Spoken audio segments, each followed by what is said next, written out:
여러분 안녕하십니까? 지금부터 제17차 세계 한상대회 한상 리더십 컨퍼런스를 시작하도록 하겠습니다. 저는 어제 개막식에 이어서 계속해서 인사드리게 되네요. MBN 아나운서 정아영이라고 합니다. 모두 어서 오십시오. 네, 참석해주신 우리 한상 여러분들과 또 참석자 여러분들께 진심으로 환영의 인사 전하겠습니다. 오늘 한상 리더십 컨퍼런스는요, 신성장 동력인 게임 산업을 이끌고 있는 국내 기업가의 혁신적인 경영 전략을 알아보고요, 해외 척박한 땅에서 성공적으로 비즈니스를 일군 한상 후세 기업가의 경영 철학도 함께 알아보는 시간 갖도록 하겠습니다. 그리고 동포 사회를 위해서 헌신하는 모습을 여러분들과 함께 공유하는 자리로 마련을 해봤는데요. 오늘 이 시간이 여러분들께 유익하고 또 즐거운 시간이 되기를 기원하겠습니다. 그리고 오늘 연사분들의 강연이 한 분 한 분 끝날 때마다 저희가 질의응답을 받도록 하겠습니다. 한 3분 정도로 예상을 하고 있는데요. 여러분들이 강연을 들으시면서 궁금하신 점이 있으시면 메모를 해두셨다가 잠시 뒤 질의응답 시간에 꼭 질문을 해주시면 감사하겠습니다. 그럼 먼저 첫 번째 연사를 여러분들께 소개해 드리도록 하겠습니다. 여러 번의 벤처 성공 경력으로 스타트업 기업인들의 우상이 되신 분이시기도 합니다. 그리고 IT 업계의 미다스의 손으로 불리는 분인데요. 실패를 두려워하지 않는 도전 정신과 또 혁신적인 리더십으로 게임 산업을 넘어서 이제는 4차 산업혁명 대응을 위한 국가적 전략을 구현하고 계시는 분이십니다. 4차 산업혁명위원회 장병규 위원장님께서 오늘 첫 번째 강연을 준비해 주셨는데요.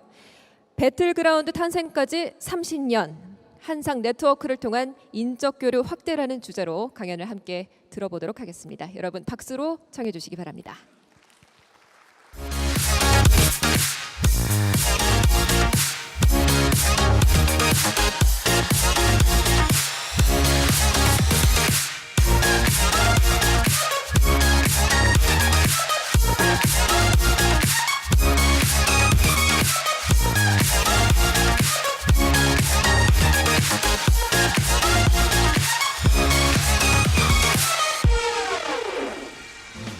네, 첫 번째 강연자입니다. 장병규 위원장님을 여러분 큰 박수로 환영해 주십시오. 네,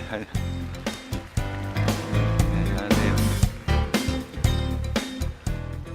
네, 안녕하십니까. 예, 소개받은 장병규입니다. 제 이제 관객분들이 이렇게 오신 분들의 모습을 갖다 제가 좀 볼 수 없는데요. 좀 원래 이제 교감하면서 대화하는 걸 훨씬 좋아하긴 하는데, 하여튼 포맷이 이렇다 보니까 제가 교감이 좀 덜 되더라도 양해를 갖다 좀 부탁드립니다. 오늘 제가 얘기 드리고 싶은 거는 뭔가 딱딱하고 뭔가 이렇게 뭐 이론적이거나 아니면 뭐 교훈적이거나 라는 얘기보다는 좀 지난 30년 동안 온라인 게임 쪽에 어떤 일이 있었느냐 이런 걸 좀 이렇게 말씀드리면서 자연스럽게 여기 지금 대회를 하고 있는 한상의 네트워크, 그리고 글로벌 하면서도 로컬 하면서도 느슨한 인맥 관계, 네트워크가 얼마나 중요하냐 이런 이야기를 좀 드리고 싶습니다. 우선 저에 대해서 이제 설명을 좀 드려야 이런 얘기들이 좀 될 것 같으니까 설명을 좀 드리겠습니다. 굉장히 많은데요. 설명하는 키워드를 얘기 드리면 저는 공대생이고 전산학과를 나왔습니다. 그리고 처음 개발자, 소프트웨어 엔지니어로 스타트업 벤처를 시작을 했었고요. 그리고 IT 쪽 있다가 온라인 게임 쪽도 했었고, 그리고 초기 기업 벤처 투자, 민간 자금을 가지고 초기 기업 벤처 투자한 것도 병행했습니다. 한 1년 정도 됐는데 현 정부 출범에 맞춰서 4차 산업혁명위원회라는 대통령 직속위원회가 만들어졌고 관련한 위원장도 지금 역임하고 있습니다.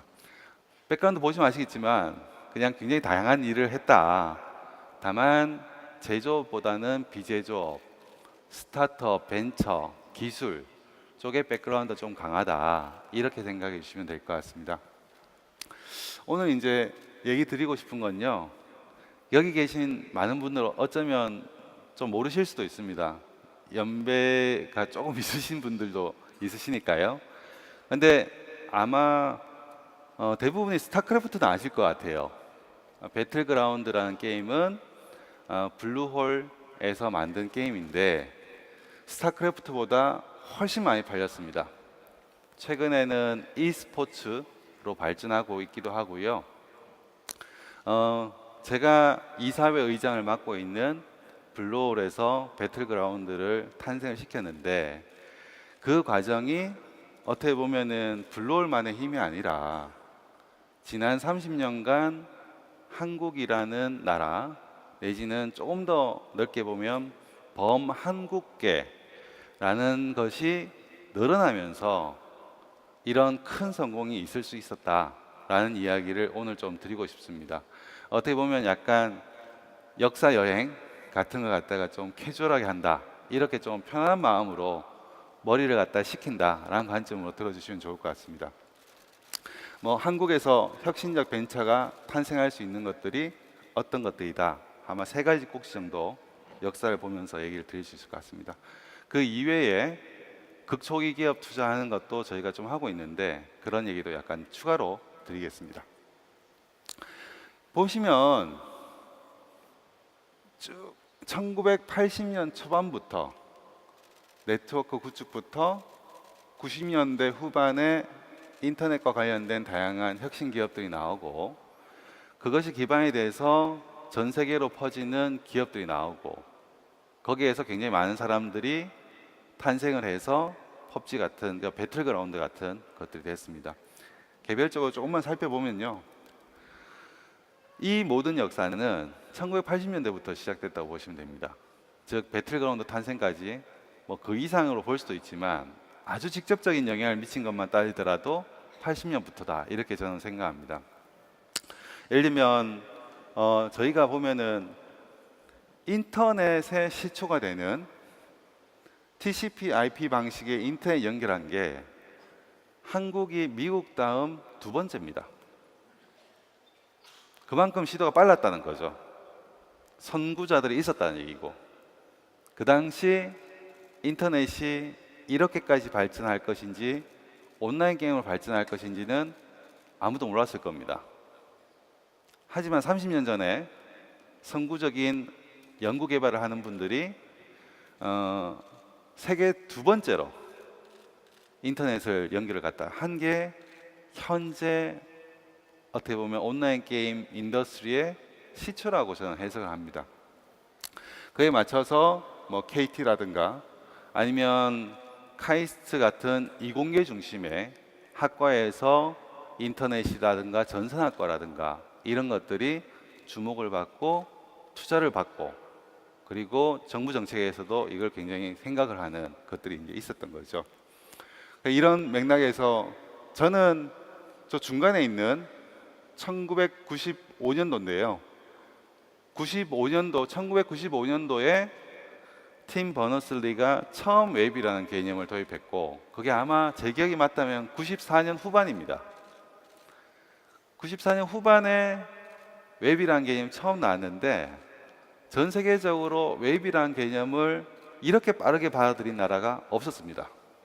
왜냐하면 웹코리아라는 자발적 모임은 1995년에 만들어졌거든요. 즉 웹이라는 개념이 거의 탄생하자마자 한국이 받아들일 수 있었다. 왜 그런 거냐? 그만큼 앞선 연구 개발과 투자가 있었기 때문이다 라고 생각합니다.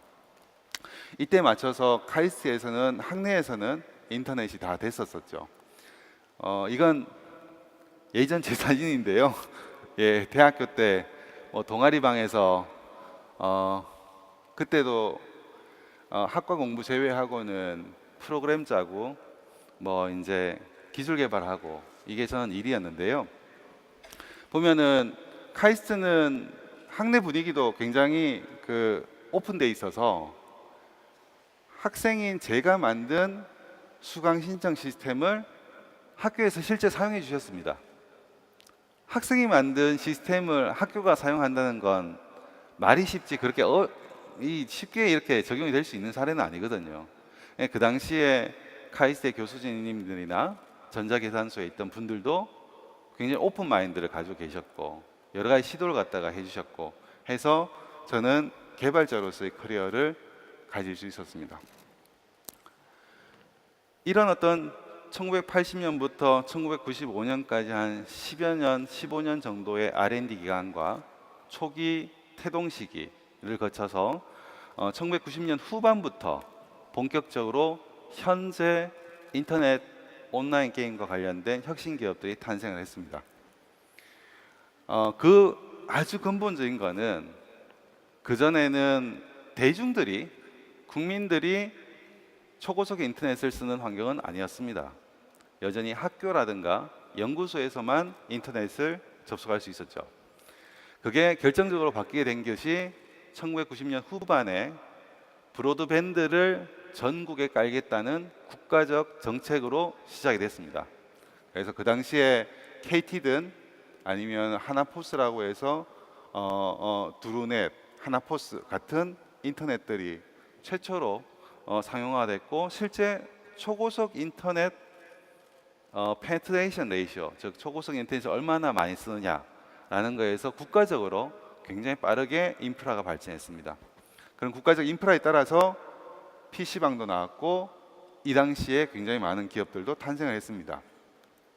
넥슨이라든가 현지 아시아 NC소프트라든가 뭐 네이버라든가 이런 어떤 회사들이 그 당시에 탄생을 했고 저도 사실 어떻게 보면 자연스럽게 그런 어떤 흐름에 동참하게 됐습니다.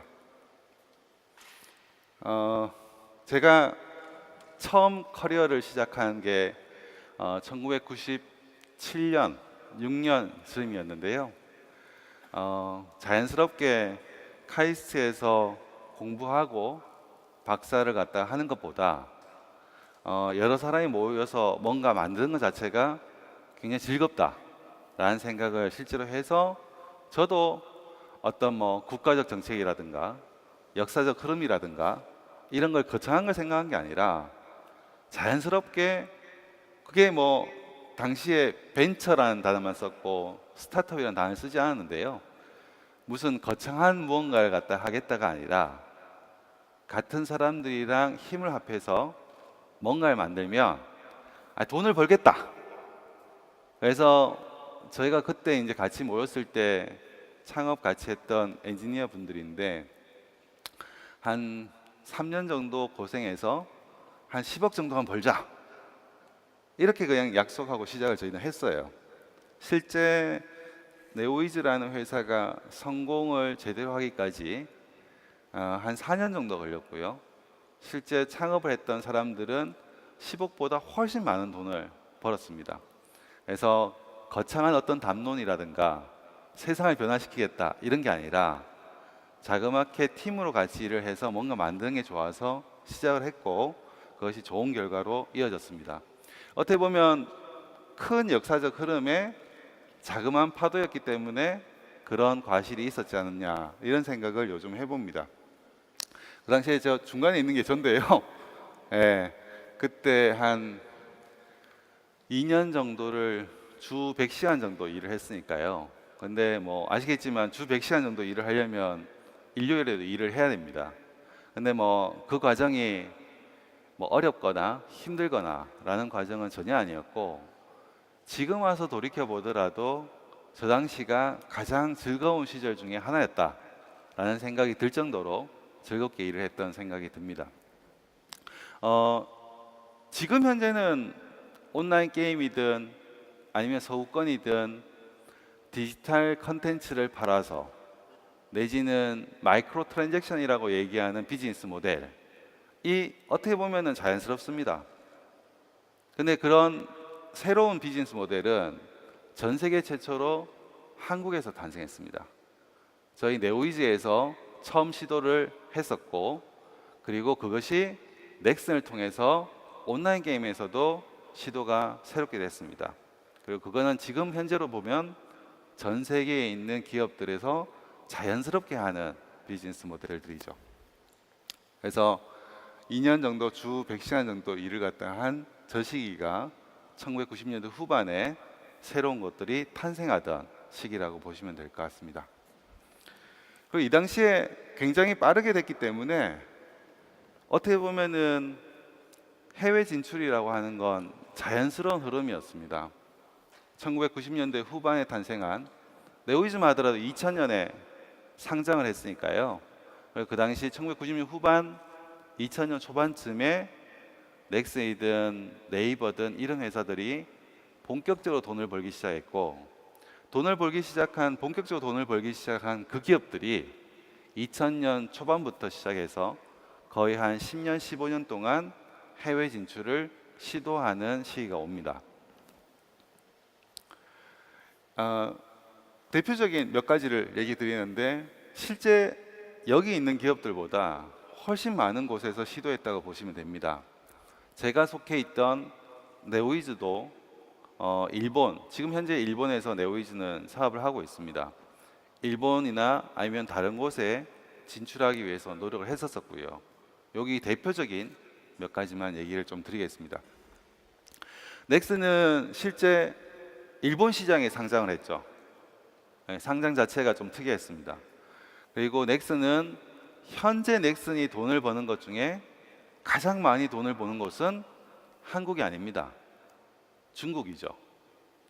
던전 앤 파이트라는 걸출한 게임이 중국에서 매년 넥슨으로 들어온 돈만 1조 가까운 돈이 들어온 걸로 제가 알고 있습니다. 하지만 그걸 하기 위해서 일본도 진출을 해봤고, 중국도 진출을 해봤고, 미국도 시도를 해본 겁니다. 일본, 미국, 중국을 시도하는 건 모든 곳이 다 공이 시도했다고 보시면 되고요. 그 중에 각각이 좀 다른 길을 걸었다라고 보시면 됩니다. 넥슨은 중국에서 굉장히 큰 성공을 거둔 거고요. 네이버는 실제로 미국이나 중국에서의 비즈니스는 최근에는 많지 않습니다. 대신 일본이라는 한 나라에 집중을 했고, 여기 계신 굉장히 많은 분들이 아시겠지만 지금은 네이버라는 본체보다 라인이라고 하는 메신저 서비스를 갖다 하는 곳이 실제로 미래지향적인 관점에서는 더 크다고 보실 수도 있는 것 같습니다. 자, 그러면 라인이라고 하는 거는 어떻게 탄생했냐? 하루아침에 탄생한 거 아닙니다. 저는 첫눈이라는 벤처 회사를 네이버에 매각했었기 때문에 네이버의 지금 거리에서 그분들의 일본 도전을 갖다가 지켜본 바가 있는데요. 실제 여기 적힌 대로 2000년 초반부터 네이버는 검색, 커뮤니티 서비스, 그리고 저기 보면은 어떤 회사 인수, 매년 굉장히 많은 돈을, 제가 기억하기로는 아마 라인 탄생까지 4, 5천억 정도를 쏟아부었을 수도 있습니다. 그런 돈을 10여 년 이상 투자를 했습니다. 제가 알기로는 라인이 성공할 때까지 제대로 계산하면 적자를 계속 봤던 걸로 제가 알고 있고요. 그게 거의 한 10수년간 이어졌다고 보시면 될 것 같습니다. 그런 적극적 투자로 실제 라인이라는 회사는 일본에서는 일본 회사로 취급받고 있죠. 그 정도로 노력을 많이 했다, 이렇게 보시면 될 것 같고요. 이 당시에 10여 년 동안 단순히 회사만 진출하는 게 아니라 이런 과정 중에 굉장히 많은 한국 사람들이 전 세계를 돌아다니기 시작했습니다. 그리고 다른 나라에 있는 사람들도 한국에 있는 사람들을 불러서 같이 일을 하는, 협업하는 케이스가 생겼는데, 이유는 초고속 인터넷이 먼저 깔렸고 전 세계 최초의 비즈니스 모델을 만들므로써 그런 노하우를 적극적으로 해외에서도 받아들인 거죠. 그래서 이 당시에 해외 진출을 하는 사람들이 굉장히 많아졌습니다. 제가 2007년, 11년 전이죠. 11년 전에 창업한 블루홀이라는 회사도 처음부터 미국 시장을 노리고 시작을 했습니다. 한국에서 서비스하는 거는 파트너를 맺고 서비스하고, 미국에서는 직접 서비스하는 걸 결정했습니다. 작은 기업이 미국에 직접 서비스하는 걸 결정한다는 건 쉬운 결정은 아니죠. 그럼에도 불구하고 2000년 초반부터 5, 6년간 쌓아온 그런 인재들이 있었고, 그리고 넥슨이든 애니소프트든 선두적으로 앞서 나갔던 분들이 미국 시장에서 시도한 것들이 상당히 많았기 때문에, 자, 온라인 게임 업계에서 가장 큰 시장은 어디냐? 라고 질문하면 지금도 마찬가지지만 2007년에는 극명하게 미국, 유럽이 가장 큰 시장이었습니다. 그래서 게임을 만든 것도 중요하지만 게임을 서비스한 것도 중요하고, 그래서 그러면 우리 큰 도전을 해보자 라고 해서 처음부터 미국에 직접 서비스한 걸 결정하고, 테라라는 처음 블루홀의 온라인 게임은 미국에서 직접 서비스를 시작한 게 2012년입니다. 5년 전 정도 되고요. 그런 어떤 시도들을 했고, 참고로 말씀드리면 처음 시도는 그렇게 좋지는 않았습니다. 예상보다 훨씬 안 좋았고요. 고생도 굉장히 많이 했습니다. 그런데 그런 와중에 미국이라는 시장은 한국과 다르다는 걸 이해하게 되고, 미국에서 서비스하기 위해선 다른 유통망이 필요하다, 다른 서비스 전략이 필요하다, 다른 비즈니스 모델이 필요하다라는 걸 깨닫게 되고, 그런 와중에 탄생하게 된 것이 배틀그라운드라는 게임입니다. 뒤쪽에 배틀그라운드 있네요. 말씀드린 대로 스타크래프트보다 훨씬 많은 판매고를 올렸고, 그리고 거의 1년에 매출 수준으로는 1조 원 가까운 매출을 갖다가 내고 있습니다. 글로벌 관점에서 매출의 90% 이상이 한국이 아닌 시장에서 나옵니다. 굉장히 큰 성공을 이뤘다고 보시면 될 것 같고요. 이런 어떤 배경에는 말씀드린 대로 처음부터 글로벌을 갖다가 노렸다는 것도 있지만, 그 전에 굉장히 좋은 인재들이 이미 이 업계에 있었다는 겁니다. 그리고 그것은 2000년 초반부터 시작된 선두 기업들의 글로벌 진출에서 나온 여러 가지 인재들이 쌓여 있었다는 거고, 그런 인재들이 나오게 된 건 초고속 인터넷을 국가 정책적으로 먼저 깔았기 때문이라고 보시면 됩니다. 그리고 그런 결정을 하게 된 굉장히 중요한 배경을 또 거슬러 올라가면, 전 세계의 미국 다음으로 인터넷을 처음 깔았다는 역사적인 어떤 흐름에서 배틀그라운드가 있다고 보시면 될 것 같습니다. 실제 배틀그라운드를 하고 있는 펍지라는 회사는 배틀그라운드가 론치할 때 한 30여 번밖에 안 됐어요. 1년 사이에 30여 명 조직이 400명까지 늘어났습니다. 그리고 한국에서만 만들었던 것들이 지금은 미국만 하더라도 산타모니카와 또 다른 한 도시, 일본에도 프레선스가 있고 유럽에도 프레선스가 있습니다. 실제 펍지를 개발하는 게임 제작인들 중에 일부는 동유럽에 있는 분들이기도 합니다. 그리고 어떤 컨텐츠는 미국에서 만들고도 있습니다. 전 세계에 흩어져 있죠. 이게 어떻게 가능하냐? 처음부터 펍지가 미국에 가겠다, 일본에 가겠다, 유럽에 가겠다 라고 했으면 1년 사이에 이렇게 하는 건 불가능했을 겁니다. 그런데 그 전에 이미 네트워크에서 많은 한국계 사람들이 있었고, 그리고 서구권에 있는 온라인 게임 좀 잘 모르실 수도 있는데, 라이엇 게임즈라든가 블리자드라든가 그런 선도적 기업들의 한국인들이 상당히 많습니다. 그럼 그 기업들이 왜 한국인들이 상당히 많냐? 온라인 게임이 한국에서 시작되기도 했기 때문입니다. 즉, 한국의 노하우를 글로벌 기업들이 받아들이고 싶었던 거죠. 그럼 그 인재들이 거기서 교육받고 다시 배틀그라운드로 넘어오는 겁니다. 즉, 느슨한 네트워크가 펍지를, 배틀그라운드를 1년 내에 저렇게까지 빠르게 성장시키고 글로벌 시장에 빠르게 안착시킬 수 있는 굉장히 큰 저변이 됐던 거죠. 그래서 배틀그라운드 하나만 성공했다면 아마도 e스포츠 같이 새로운 시도까지는 못 가고 적당히 돈을 벌고 사라지는 게임이 됐을 수도 있습니다. 근데 인재들이 많아짐으로써 그런 것들이 더 힘을 받고 지속 가능한 형태로 만들어지고 있는 거죠. 이상 대략 배틀그라운드라는 최근에 제가 속한 회사에 있었던 일들이 지난 30년 동안 어떻게 일어났는지, 그리고 여기 계신 많은 분들이 지난 30년 동안 이뤄온 인맥과 네트워크, 그리고 아름아름 서로 돕는 것이 얼마나 중요한지, 그리고 한상대회라고 하는 이런 어떤 이벤트를 계기로 서로 대화하고 네트워크를 만들고, 그리고 글로벌 관점에서 서로 돕는 것이 얼마나 중요할 수 있는지, 이런 관점에서 한번 캐주얼하게 이런저런 얘기를 드렸습니다. 지금부터는 약간 또 다른 얘기입니다. 시간이 좀 많이 남았는데요. 어떻게 보면 약간 좀 다른 얘기를 조금 더 드리겠습니다. 내용이 많지는 않지만 조금 더 드리는데요.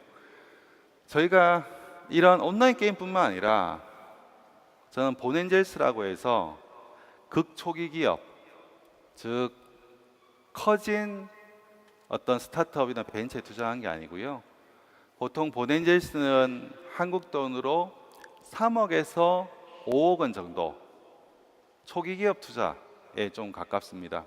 그래서 처음 포커스는 한국에 있는 스타트업들을 주로 투자했습니다. 너무 당연하게.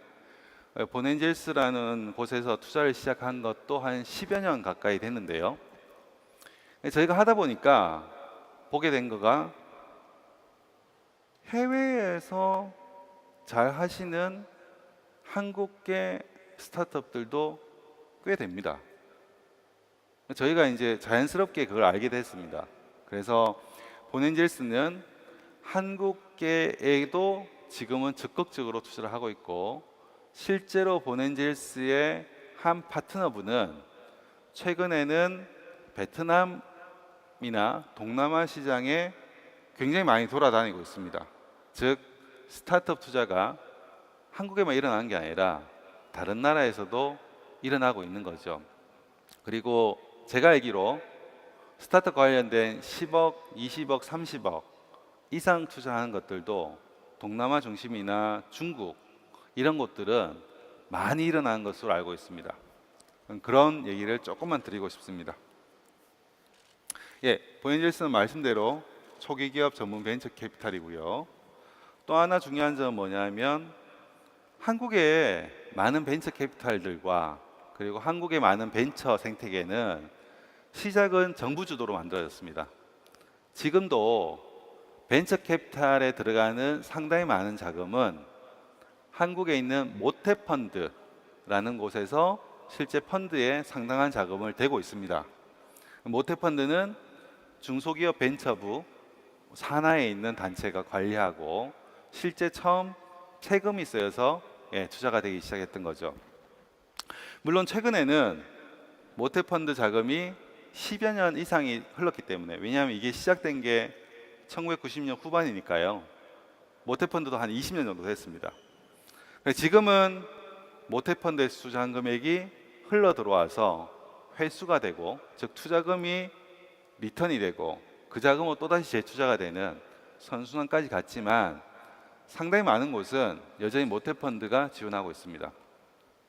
한국에서 유일하게 민간 투자금으로만 운영이 되고 있는, 즉 미국과 같은 선진국을 보면 국가 정책보다는 민간 자금이 움직여서 민간 생태가 상당히 큰데요.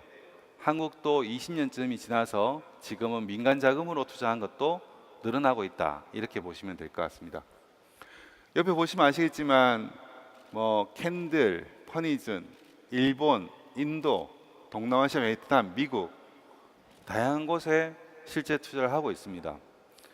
공통점은 한국계가 공동 창업자로 있는 곳들입니다. 왜냐하면 본엔젤스에 있는 다양한 파트너들이 영어라든가 다른 언어를 아주 잘 구사하거나 아니면은 다른 나라를 아주 잘 이해하거나는 아닙니다. 그런데 저희가 굉장히 많은 투자 사업 계획서를 받아보는데 자연스럽게 한국계가 창업자로 있는 곳들은 해당 나라에서 투자를 받는 것도 있지만 자연스럽게 한국에 많이 찾아옵니다. 이유를 저희가 보니까 저런 이유 때문입니다. 개발도상국은 예를 들면 뭐 베트남이나 인도네시아 이런 동남아가 대표적인 예인데 이런 곳은 예, 벤처 캐피탈이 없습니다. 왜냐, 스타트업이나 벤처 캐피탈 같은 개념이 아직까지 탄생하기 전인 거죠. 그러니까 중국계 벤처 캐피탈 자금도 지금 많이 들어가고 있는데요. 기본적으로 벤처 캐피탈들이 적습니다. 그러다 보니 한국계 창업자가 창업을 해서 뭔가를 하고 싶을 때 초기 자금을 받을 곳이 그 나라에 마땅치 않은 거죠. 그러니까 한국에 와서 한국은 어쨌든 20년 정도 된 벤처 생태계가 있기 때문에 자연스럽게 한국에 와서 자금을 투자받기 위해서 노크를 합니다. 선진국은 어떠냐? 예를 들면 대표적으로 미국 실리콘밸리에서 창업한 한국계도 한국에 와서 투자받는 경우가 종종 있습니다. 이유는 아시겠지만 이민 1세대, 2세대, 3세대를 지나면서 미국의 이민 2세대는 의사나 변호사 같은 전문 직종들이 많았습니다.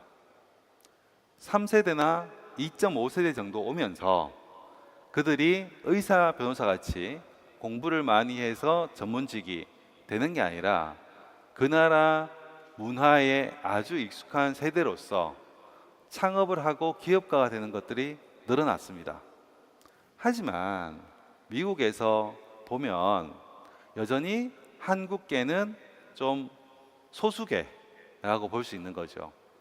그러다 보면 아무래도 초기 기업 투자라고 하는 것은 다수계 중심으로 돌아갈 수밖에 없기 때문에 우선순위 관점에서 조금 떨어진다 이렇게 보실 수 있는 거고요. 그렇기 때문에 같은 영역이라고 한다면은 아무래도 투자를 좀 받기가 힘들다. 그러다 보니까 또 자연스럽게 한국에 옵니다. 그래서 한국계 스타트업이 증가하고 있지만 투자를 쉽게 받기가 힘든 어떤 그런 상황이라는 게 있는 거고요. 그러다 보니까 저희가 한국계 스타트업에 투자를 갖다가 하고 있습니다. 이거의 배경은 또 굉장히 중요한 배경이 하나 있는데 한번 스타트업에 창업을 한 분들은 스타트업 생태계에서 대부분 뿌리를 내리는 경우가 많습니다. 참고로 이런 분 중에 성공한 분들은 두말할 나위가 없고 실패한 분들도 한국과 인연을 맺고 한국 기업을 해외 확장을 시키거나 반대로 해외 기업이 한국에 들어와서 일을 갖다 하거나 이런 가교 역할을 많이 하게 됩니다.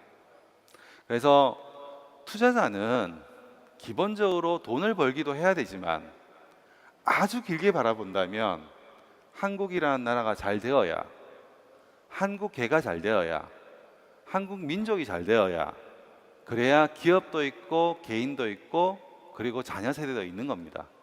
그래서 돈은 똔똔 정도만 벌더라도 한국계 스타트업을 지원하자. 한국에서 스타트업 하는 거 투자한 거로 돈은 벌고 있으니까 라는 관점에서 전 세계에 퍼져 있는 한국계 창업자를 돕는다라는 관점도 견지하고 있습니다.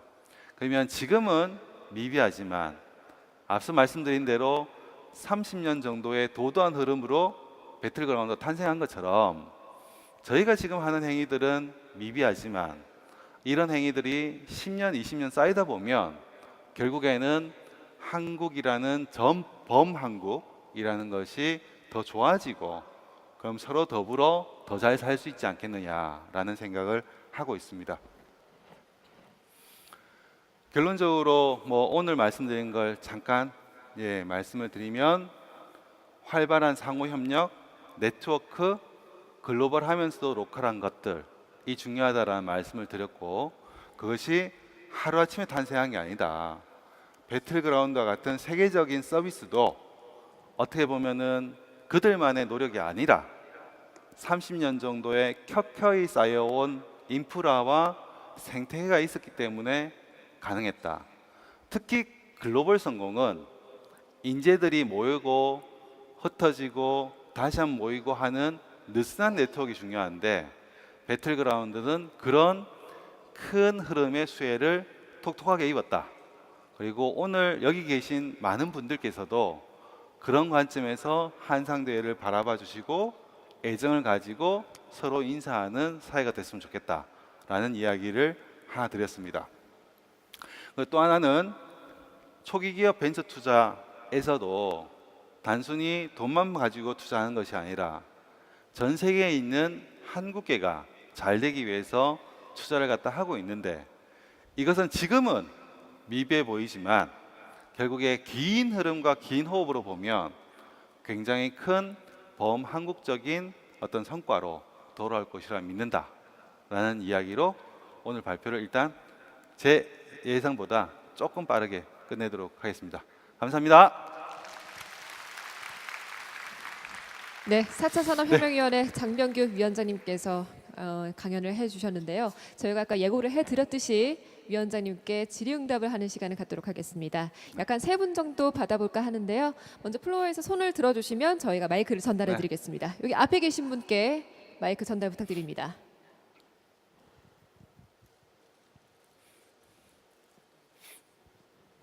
예, 말씀 감사합니다. 위원장님께서 여러 가지 백그라운드가 많으셔서 제가 궁금한 사항이 있었는데, 한국에서 지금 그 사이버 시큐리티하고 그다음에 그 아시겠지만은 그 페이크 컨텐츠, 뭐 가짜 뉴스랑 거기에 대해서 어떻게 국가적으로 대응하는 계획이 있으신지 잠시 말씀해 주시면 감사하겠습니다. 사이버 시큐리티, 특히 이제 페이크 뉴스 관련해서 질문을 주신 거로 이해했고요. 4차 산업혁명위원회가 저희가 아마 1년쯤 됐습니다. 1년쯤 됐는데요. 아직까지 참고로 말씀드리면 위원회는 부처에서 하는 일에 대해서 심의 조정하는 역할, 그리고 청와대를 자문하는 역할에 좀 가깝다고 일단 봐주시면 될 것 같습니다. 그래서 위원회에서 정책을 생성하는 건 아니다, 이렇게 일단은 이해해 주시면 좋을 것 같습니다. 그래서 위원회에서는 아직까지 그 페이크 뉴스나 이런 거에 대해서 심의 조정하거나 정책을 검토한 바는 일단은 없습니다. 그래서 위원회 차원에서 없다, 이런 얘기를 솔직하게 말씀을 드리고요. 다만 범부처적으로 페이크 뉴스, 가짜 뉴스가 어떻게 보면 사회 분열, 즉 개인의 의사 표현의 자유라는 어떤 긍정적인 면보다 여론을 갖다가 호도하고 잘못 인식시킴으로써 사회 분열을 시키는 악영향이 더 크다라는 범부처적인 인식은 형성되고 있다고 생각합니다. 그리고 범부처적인 인식이 좀 형성되면 이것이 민간에서 하는 것이 좀 좋으냐, 아니면 정부 주도로 하는 것이 좀 좋으냐라는 것에 대한 논의가 좀 진행될 거라고 생각합니다. 아직까지는 범부처적인 인식이 좀 진행된 상태, 구체적인 정책을 어떻게 하기로 한 것은 지금 현재는 좀 논의 중인 단계, 이 정도로 생각해 주시면 좋을 것 같습니다. 네, 답변이 되셨는지 모르겠습니다. 자, 다음 분 또 받도록 하겠습니다. 손을 들어주시면 역시 마이크 전달해드리겠습니다. 네, 오늘 강연과 관련해서도 여러분들께 도움이 되는 내용이 많이 나왔으리라 그렇게 생각을 하는데요. 네, 질문 있으신 분? 첫 질문이 너무 어려운 질문에 완전 또 다른 질문을 갖다 주셔가지고 네. 그래서 질문하는 걸 힘들어하실 수도 있는데, 원래 질문하고 답변하는 걸 원래 좋아하기 때문에요. 아무 질문이나 그냥 편하게 해주시면 편하게 또 답변 드리고 그렇게 하겠습니다. 어차피 또 얼굴 익히고 네트워킹하는 게 메인이라고 저는 생각하니까요. 그렇습니다. 네, 이쪽 뒤쪽에 네 중간 부분께 네 짤막하게 자기 소개도 한마디 해주시고요. 네. 그 다음에 말씀을 또 해주시면 많이 도움이 될 것 같습니다. 네. 예, 오늘 강연 감사하고요. 그 대뉴욕지구 한인상공회의소 이영태 부회장입니다. 그 지금 전 세계적으로 보면 저 가상화폐라든가 블록체인 관계가 지금 각 나라마다 이슈가 좀 다른 걸로 알고 있습니다. 특별히 일본 같은 데서는 그 가상화폐가 어느 정도 인정되는 부분도 없지 않아 있고, 그 해킹을 많이 당하면서도 그 아까 말씀하신 그 보안 시스템에 어느 정도 커버를 함으로써 그걸 위기를 극복하는 상황도 없지 않아 있는데, 지금 우리나라에서는 지금 국회에서 가상화폐가 어떻게 뭐 블록체인 그런 분야에서 언제 심의가 있는지, 있다면은 이걸 어떤 식으로 해결할 것인지, 더 나아가서 지금 이제 우리 위원장님께서 하시는 그 게임 산업에서 지금 우리가 이제 오리지널 그 머니가 움직이는 세상에서 예. 코인 형태로 바뀌어지는 그런 형태가 지금 변하고 있는 추세인 걸로 알고 있고, 특히 저 뉴욕에서는 금융 시스템이 지금 전 세계적으로 유명한 그 머니글레임이라는 그 송금 회사가 그 리플 코인하고 조인을 해서 향후 그 현찰 캐시 흐름이 코인으로 전환되는 그런 사태가 상당히 있는 걸로 알고 있습니다. 거기에 대해서 우리 대한민국은 향후 이 캐시가 지금 국가 중앙에서 관리하는 그 범위 내에서 지금 이제 벗어나는 그런 예. 화폐 변화가 있는데 거기에도 잠깐 간략하게 말씀해 주시면 예, 감사하겠습니다. 가상화폐에 대한 질문이라고 일단 이해했습니다. 좋은 질문 해주셨고요. 일단 가상화폐든 블록체인이든 이것이 유망하다 내지는 뭐 좋다 안 좋다라는 논제를 제가 얘기 드리는 것보다는 지금 현재 현 정부의 어떤 흐름을 조금 설명드리겠습니다. 모든 새로운 기술이 탄생을 하면 사회적 혼란을 일단 겪습니다. 그리고 사회적 혼란을 겪고 난 다음에 그 기술이 장기적 기술로 발전될 수도 있고 아니면 사라질 수도 있죠. 블록체인은 블록체인 정확하게는 가상화폐는 한국에서 작년 이맘때쯤 투기에 가까운 광풍을 좀 겪었습니다. 그러다 보니까 그 당시에 자연스럽게 키울 수 있는 흐름이 좀 없었어요. 좀 대응하기에 급급했다고 보시면 될 것 같습니다. 그러다 보니까 지금 현재는 굉장히 차분한 상태로 지금 왔다라고 생각을 합니다. 그래서 대표적으로 4차 산업혁명위원회에서 좀 다뤄야 되는 주제 중에 하나가 블록체인과 가상화폐인데, 그걸 작년 이맘때쯤부터 올해 초까지는 다루기가 힘들었다라고 생각하시면 될 것 같습니다. 다만 올해는 조금 분위기가 차분해졌기 때문에, 즉 허와 실을 다 받아들이고 미래지향적 관점에서 고민해보자라는 흐름이 더 커졌기 때문에 블록체인이든 가상화폐든 ICO든 관련된 것들을 한국이 좀 다룰 수 있다라는 상태가 됐다라고 생각을 하고요. 아직까지 4차 산업혁명위원회 2기, 저희가 1기거든요. 2기가 그러니까 출범을 안 했는데요. 2기를 출범하면 아마 관련된 논의를 조금 적극적으로 할 수 있는 분위기가 형성될 걸로 생각을 합니다. 그래서 가상화폐 관련된 어떤 채널, 대화 이런 것들이 지금부터는 좀 적극적으로 일어날 수 있다라고 생각을 해주시면 될 것 같습니다. 다만 그게 자 현금이 없는 사회로 갈 것이냐, 중앙은행이 필요 없는 상황으로 갈 것이냐, 이런 것까지 갈 것이냐에 대해서는 저는 다소 부정적입니다. 하지만 그런 것도 단정하지 않고 다른 사람들이 모여서 대화를 할 수 있는 상태가 되는 것, 그리고 그게 밝은 미래를 만들어내기 위한 협의가 되는 것이 중요하다고 생각하고요. 관련해서는 4차위에서 좀 역할과 책임을 할 수 있도록 생각하고 있다, 긍정적으로 고려하고 있다라는 말씀을 좀 드리고 싶습니다. 네, 고맙습니다. 자, 그럼 질의응답 순서는 이것으로 끝마치도록 그럴까요? 하고요. 네, 장병규 위원장님께 여러분 다시 한번 큰 박수 네. 부탁드리겠습니다. 네, 위원장님 잠시만 무대 위에 대기를 해주시고요. 그러니까- 저희가 위원장님을 위해서 또 한상대회 측에서 그래요? 감사패를 알겠습니다. 전달하는 시간을 갖도록 하겠습니다. 네네. 자, 감사패 전달에는 한상대회 대회장이신 박기출 회장님께서 수고해 주시겠습니다. 무대 위로 오시겠습니다. 아닙니다. 네, 감사패를 박기출 대회장님께 전달해 주시고요. 네, 회장님. 네. 우리 장병규 위원장님께 감사패를 네, 전달하겠습니다. 여러분 감사합니다. 큰 박수로 환영해 주십시오. 네, 고맙습니다. 네, 고맙습니다. 고맙습니다. 예. 네, 두 분이 함께 기념사진 촬영도 하도록 할까요? 하겠습니다. 이거 감사패를 찍을까요? 앞으로 들어주시고요. 네. 정면에 있는 카메라를 응시해 주시기 바랍니다.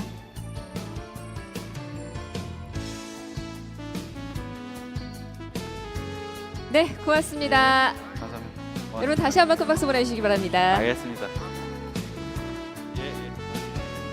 네, 장명규 위원장님 말씀도 감사했고요. 모두 네 자리로 돌아가 주시면 감사하겠습니다. 네, 이렇게 4차 산업혁명위원회 장병규 위원장님께서 오늘 첫 번째 강연의 문을 또 열어주셨습니다. 자, 그럼 계속해서 이번에는 두 번째 강연 연사분을 무대 위로 모셔보도록 하겠습니다. 이분께서는요, 파라과이 이민 선구자이신 구원섭 회장님의 발자취를 이어가면서 파라과이의 대표 기업가로 활동을 하고 계시는 분이십니다. 현지 한인 동포사회 리더로서도 활약하고 계시는 라스타큐라스 9.1회 대표님을 두 번째 강연자로 모셔보도록 하겠습니다. 이민 반세기를 넘어 새로운 도약, 남미의 심장에 열정을 심다라는 주제로 강연을 준비해 주셨다고 하는데요. 함께 모셔볼까요? 네, 파라과이는요, 이 GNP라고 GNP요, 그 국민소득 그때 여기 420불 했어요. 한국은 80불도 안 돼서 78불. 8.15 겪었지요, 6.25 겪었지요, 내란이 있었지요. 그래서 한국에서 부티키가 도저히 안 되니까 형들이 야 떠나자 한번. 예, 그래서 저희들이 떠났던 거예요 사실.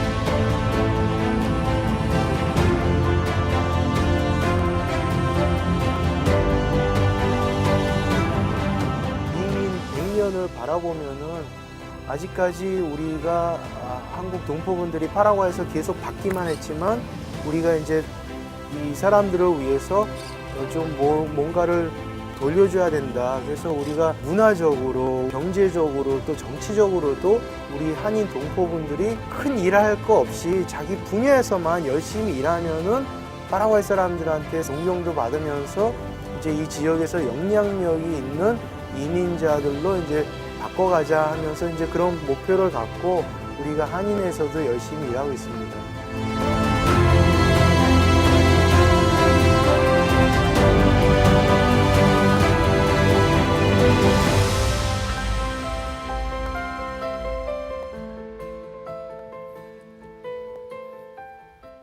네, 파라과이의 자랑스러운 한상입니다. 9.1회 대표님을 큰 박수로 맞이해 주십시오. 안녕하세요. 반갑습니다. 이렇게 한상대에 또 한국은 물론 그 세계적으로 이렇게 기업으로 성공한 분들 앞에서 이렇게 발표하게 된 것은 저한테 큰 영광입니다. 저는 이민 2세라 한국말이 좀 딸리고 대화 정도는 되지만 이 프레젠테이션은 스페인어로 여러 번 했지만 여기 하기 위해서 많은 단어를 외웠고 제가 이렇게 하다가 틀리더라도 여러분들이 이해해 주셨으면 감사하겠습니다. 여기 보시면은 1968년 저희 부모님들이 파라과이에 가서 만나가지고 결혼해서 금년에 50주년 돼가지고 이렇게 가족 사진을 찍었습니다. 제가 파라과이에서 여러 번 얘기할 텐데 여기 계신 분들이 파라과이가 어디 붙어 있는지도 많은 분들이 있을 거라고 확실히 믿습니다. 파라과이는 남미의 심장이라고 보면 됩니다. 남미에 이렇게 딱 중간에 있어가지고 바다는 없고 인구는 700만, 그리고 땅덩어리는 대한민국의 한 4배 정도 되고, 그리고 1인 GDP가 4,400불로 보면 됩니다. 그리고 아직은 후진국이지만 라틴 아메리카에서 지금 제일 성장을 빨리 하는 나라 중에 하나고, 또 기업을 이렇게 기업 환경이 좋은 나라로 2년 동안 이렇게 또 뽑혔습니다. 그리고 파라과이에서는 뭐라고 사냐, 이렇게 많은 공장들도 있고 제조업도 있지만 그 농산물을 생산을 많이 하는 나라로 보면 됩니다. 그래서 여기 보면은 그 재생 에너지의 생산국, 죄송합니다. 재생 에너지의 생산은 세계 1위고, 여기 보면은 대두 수출이 5위고, 소고기, 파라과이 소고기가 굉장히 맛있습니다. 소고기가 세계 7위로 수출을 하고 있고, 또 옥수수가 이렇게 9위로 수출하고 있습니다. 인구는 700만이지만 파라과이에서 생산하는 농물은 한 세계에 6천만 명이 먹을 수 있는 그런 그렇게 보면 됩니다. 그래서 이렇게 먼 곳에서 1965년대 90명이 이 가난한 대한민국을 떠나서 부산항을 떠나 이 배를 타고 70일 걸려서 파라과이에 4월 22일 날 1965년에 들어왔습니다. 그 중에 한 분이 저희 아버지이십니다. 그래서 파라과이는 그때 한국이랑 농원 이민으로 이렇게 해서 많은 사람들을 보냈는데, 파라과이 가신 분들도 우리 아빠도 똑같이, 우리 아버지도 똑같이 농사하시는 분들이 아니었기 때문에 농원 이민은 이렇게 실패를 했고, 아버지가 이렇게 많은 총각분들하고 이 집에서 처음에 이렇게 살았다고 합니다. 2년 전에 아버지 팔순잔치에 세계 흩어진 우리 친척분들이 오셔서 또 이 집을 한번 방문을 했고, 1968년에 어머님도 이민 1965년에 들어오셨지만 몇 개월 후에 도착하셔서 이민 5차입니다. 그래서 어머님을 만나셔서 저희 아들 4명이 낳았고요. 1970년도에 아버지가 이렇게 양계 사업을 시작하게 됐습니다. 지금은 저희가 하는 사업은 계란 생산이지만 그때는 육계였고, 여기 사진을 보시면은 살로렌소라는 도시에서 양계장을 하나 빌려가지고 이제 육계를 키우게 된 겁니다. 양계를 어떻게 시작하게 됐냐면은 그때 파라과이에 한국인 강별사가 있었습니다. 그래서 그분이 부화장을 운영을 하면서 나한테 병아리만 사면은 내가 양계의 노하우를 가르쳐 주겠다. 그래서 아버지도 그 도전을 받고 일을 시작하게 됐는데, 이제 아버지는 돈도 없으시고 굉장히 힘든 상황에서 육계를 딱 키우고 어느 정도 다 기르고 이제 팔려 그러는데, 어느 날 아침에 새벽에 좀 기분이 이상하고 닭장에서 소리도 안 들린다 그래가지고 가봤더니 그 닭이 완전히 다 죽어 있었습니다. 이게 무슨 일인가 하고 봐가지고 아버지는 나중에 보니까 파라과이에 아직 그때까지는 몰랐던 뉴카슬 병이 들어와가지고 아버지만이 아니라 양계하는 분들의 모든 양계장들은 똑같은 상황이었습니다. 그래서 경제적으로 좀 튼튼한 분들은 계속 양계를 했지만 아버지는 이걸 해가지고 망해서 저랑 어머니를 데리고 옆에 있는 나라 상파울로 가서 한 1년 반 정도 살았습니다. 근데 우리 상파울로에 큰 아버지가 계셨는데 그 아파트 바로 앞이었거든요. 그래서 사촌 형님이 저보다 1살 많은데 그때는 제가 1살이었고 저를 너무 많이 패가지고 어머님이 그게 너무 속상해서 나는 도저히 브라질에서 못 살겠다 해가지고 다시 이제 파라과이로 오게 됐는데, 1974년에 아버지가 이 양계장을 사게 됐습니다. 파라과이에 오셔서 많이 힘들게 사셨다가 그때 또 파라과이에 계신 우리 큰아버지가 식품점을 굉장히 크게 하셨습니다. 그래서 아버지가 시작장을 보면서 계란은 이 현지인이 운영하는 여기서 항상 샀는데 돈도 없으시는 분이 이 현지인 분한테 얘기를 했답니다. 언젠가는 이 양계장을 팔 생각 있으면 나한테 팔아달라. 나는 돈은 없지만 빚을 갚겠다 해가지고 몇 년 후에, 지나간 말이었지만 몇 년 후에 이 현지인 분이 그 양계장을 팔려고 하는데 아버지 생각을 해가지고 아버지한테 팔겠습니다. 그래서 경제적으로 굉장히 힘든 상황에서 개를 10개 정도를 운영하면서 빚을 다 갚아나가고, 이 양계장이 처음에는 4만 수로 시작했는데 한 10만 수까지 늘리게 됐습니다.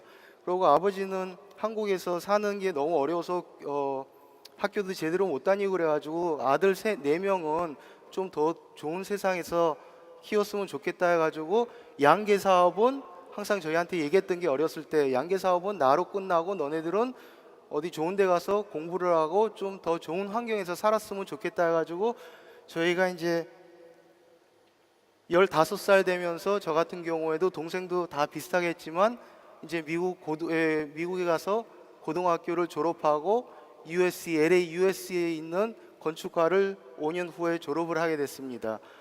그리고 제 꿈은 유명한 건축가가 되는 건데 그 길을 하기 위해서 이제 저의 첫 회사가 다니는 데가 LA 한인타운에 있는 그 건축 한인이 운영하는 건축 회사였습니다. 그래서 이게 제 첫 프로젝트인데 그때는 LA에는 지하철 시스템이 없었습니다. 그래가지고 이 타담성 조사를 하려면은 그래도 한국 건축가한테 맡기면은 좋겠다 해가지고 윌시아 블레바에 지나가는 세 역, 버먼트, 노르만디하고 웨스턴 역을 타담성 조사는 저희 회사에서 하게 됐습니다. 그래서 한 3년 정도 그 회사에서 일을 하게 됐는데 마지막에는 여기 보시면은 베트남 호치민에 사시는 분들은 알 거예요.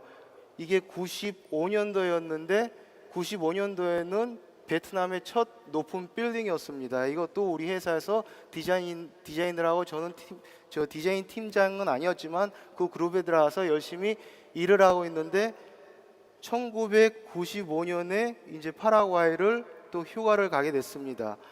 그때 파라과이에 무슨 사건이 있었냐면은 그 여러분들이 콜레라를 아실지는 모르겠는데 콜레라에 오염된 물을 마시면은 반드시 죽습니다. 그래가지고 그때까지는 파라과이 물이 너무 좋아가지고 물 사업하는 사람들이 이렇게 많지 않았는데 콜레라병이 나가지고 이제 물 사업, 물 장사하는 분이 대박이 났습니다. 그래서 아버지도 그 욕심이 나가지고 사업 욕심이 나가지고 양계장은 계속하지만 물 사업도 해야 되겠다 해가지고 저한테 얘기를 하는 거예요. 나 혼자는 못하고 그때는 4명이 벌써 미국에서 살고 있는데 너네들 중에 한 명이 내려와서 나랑 같이 했으면 좋겠다 해가지고 제가 또 장남이잖아요. 제 둘째, 셋째가 왔으면은 저는 제 자신을 용서를 못했을 거예요. 그래서 모든 미국 드림을 포기하고 제가 유명한 건축가가 되려고 했는데 그거를 포기하고 이렇게 미국에서 잘 살다가 다시 후진국으로 돌아가려니까 굉장히 마음이 떨리고 두려웠어요. 하지만 아버지를 도와드려야 되겠다 해서 95년도에 11월 달에 이렇게 파라과이를 내려가게 됐습니다. 근데 그때까지는 물 사업을 하는 회사들이 많지 않았는데 파라과이에 있는 코카콜라 회사가 이 좋은 기회다 해가지고 물 브랜드를 그때 만들어내고 그때 당시 또 파라과이 대통령이 큰 재벌이었어요. 그래서 그분도 이 좋은 기회다 해가지고 또 물 사업을 시작하게 되고 그래서 저는 도착하자마자 물 사업의 그 아이디어는 완전히 포기하고 이제 파라과이까지 내려왔는데 뭘 하냐 하면서 이렇게 곰곰이 생각을 하다가 언젠가는 아버지가 양기업 미팅을 가서 책자를 갖고 잡지책을 갖고 오셨더라고요. 그런데 보니까 뒷면에 이렇게 양계를 자동식으로 하는 그런 광고가 있었어요. 그때는 이메일도 없고 이제 제가 너무 심심하고 할 일은 없는데 한번 자동화 시스템을 10만 수용으로 하면은 얼마 정도 될까 해가지고 팍스를 보내는데 생각지도 않게 2주 후에 이제 DHL로 큰 패키지가 왔더라고요. 그래서 거기 안에 브로셔도 있고 10만 수용할 수 있는 병아리장, 산란, 이렇게 프로포마를 제가 받아서 보니까 생각보다는 저희가 할 수 있는 일이고 그래가지고 너무 기분이 좋아가지고 그거를 갖고 아버지한테 가서 아버지 이걸 받았습니다. 그러면서 물어보더라고요. 이게 뭐냐? 우리 양계를 하는데 자동화 시스템을 하면은 이 시스템을 하면은 이 정도에 투자하면 되겠습니다 하는데 아버지가 그때까지는 저희는 양계하면 안 된다고 해가지고 그걸 딱 받으시더니 책상에 딱 버리시더라고요. 그래서 아버지는 아직도 양계는 우리는 양계를 하면 안 되겠다 해가지고 그때는 포기했는데 1997년도에 저희 아시는 분이 요 토지를 저희한테 이제 팔게 됐습니다. 그래서 그때 아버지랑 가가지고 이 토지를 보는데 아버지 여기다 이렇게 큰 땅에다가 뭘 할 생각이세요? 그러니까 너희들이 양계를 여기서 새로 시작하면 어떠겠냐 해가지고 저희가 이제 그 양계장을 1997년에 회사를 다시 만들어서 그때는 아버지 혼자였는데 가족 5분이 이제 주식 회사를 만들어서 이제 양계장을 짓게 됐습니다. 그래서 여기 보시면은 지금 현재 한 50만 평에서 저희가 운영을 하고 있고 파라과이 계란 시장은 저희가 한 40% 갖고 있고 아까 비디오는 금년 초에 찍어가지고 110만 수였는데 지금 현재 130만 수고 병아리장이 한 40만 수 용을 저희가 갖고 있고 하루에 생산하는 양이 8만 타입니다. 8만 타로 하면은 많은 분들이 모르는데 한 100만 계란을 생각하면 됩니다. 그래서 저희가 이제 사료도 직접 만들고 또 계란판도 직접 만듭니다. 그리고 닭이 이제 병아리까지 해서 한 150만 마리가 되다 보니까 배설물이 굉장히 생산이 많이 됩니다. 하루에 한 80톤 정도가 이제 생산이 되는데 그 전에는 그 이제 닭똥이라 그러죠. 닭똥을 그냥 팔았는데 이 회사를 3년 전에 저희가 또 차렸습니다. 그래가지고 진주 모양으로 나온 이렇게 비료 공장인데 저희가 그동안 그 비료를 한 톤에 50불을 파는 거를 조금 가공을 해가지고 지금 현재 한 톤에 400불로 저희가 팔고 있습니다. 그래서 비료 공장을 또 만들어냈고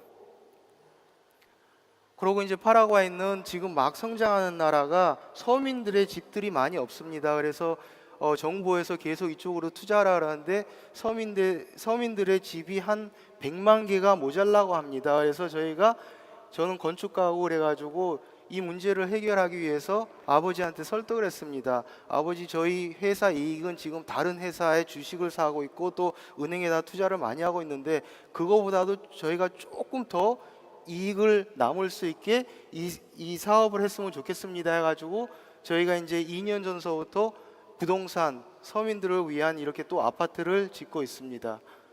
그러면은 간단한 우리 회사 소개하는 그 비디오를 보여드리겠습니다.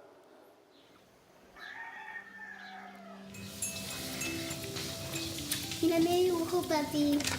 ¡Qué lindo, hija! ¡Wow! ¿No te querés ir hoy a mi trabajo?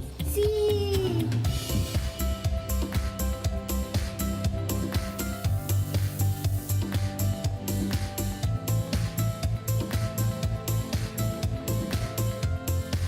Hace muchos años, un señor de nombre Antonio Q llega al Paraguay en los años 60. Don Antonio alquila un galpón en la ciudad de San Lorenzo para iniciar el negocio avícola con la cría de pollos parrilleros. En el año 1974 compra una granja de aves ponedoras de 40.000 aves. 2 décadas más tarde, con la incursión de sus hijos en el negocio, adquiere en el distrito de Villeta una propiedad de 125 hectáreas en la que construye el complejo avícola más moderno del país y hoy día uno de los mejores en Latinoamérica. En el complejo avícola de Don Antonio se encuentra una fábrica de balanceados. El maíz, que es una de las materias primas principales, es almacenado en 10 silos de 2.000 toneladas cada uno, disponiendo de reserva para casi un año.